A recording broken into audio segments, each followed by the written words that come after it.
Samantala, pinag-aaralan na ng pamunuang militar ang mga hakbangin dapat na isagawa kaugnay ng desisyon ng Court of Appeals sa kaso ng nawawalang aktivista na si Jonas Burgos. Ito ay matapos na katigan ng korte ang petisyon ng ina ng biktima na muling buksan ang kaso. Ang ulat mula kay Dina Pagibitan. Bukas ang pamunuan ng AFP sa posibilidad ng pagbubukas muli ng usapin ng enforced disappearance ni Jonas Burgos matapos matanggap ng pamunuan ang kopya ng desisyon ng Court of Appeals kaugnay sa petisyong inihain ni Edita Burgos, ina ni Jonas Burgos, na nawala noong April 28, 2007 sa Evergotesco Mall, Commonwealth Avenue, Quezon City.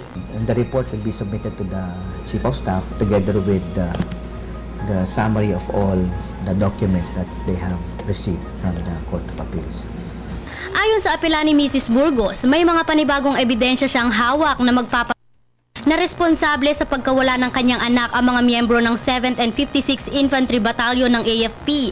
Ayon kay AFP spokesperson Arnulfo Burgos, agad na nagkaroon ng meeting ang AFP lawyers at Solicitor General upang alamin ang mga posibleng opsyon at remedyo sa naturang desisyon. Gihit ng pamunuan, kanilang kinokondena ang lahat ng uri ng violations ng constitutional rights ng isang tao. Ang Armed Forces of the Philippines, hindi naman siya magbabago, magiging open pa rin siya sa mga ganitong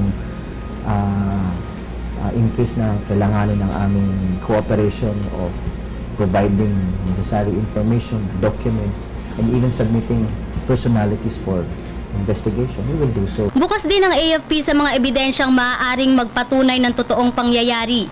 Gayunman, kaisa ang buong AFP ng taong bayan sa pagnanais na malaman ang katotohanan at mabigyang hustisya ang insidente. We are all seeking to find out what really happened.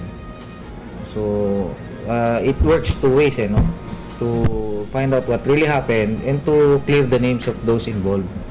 Para sa Telebisyon ng Bayan, ako si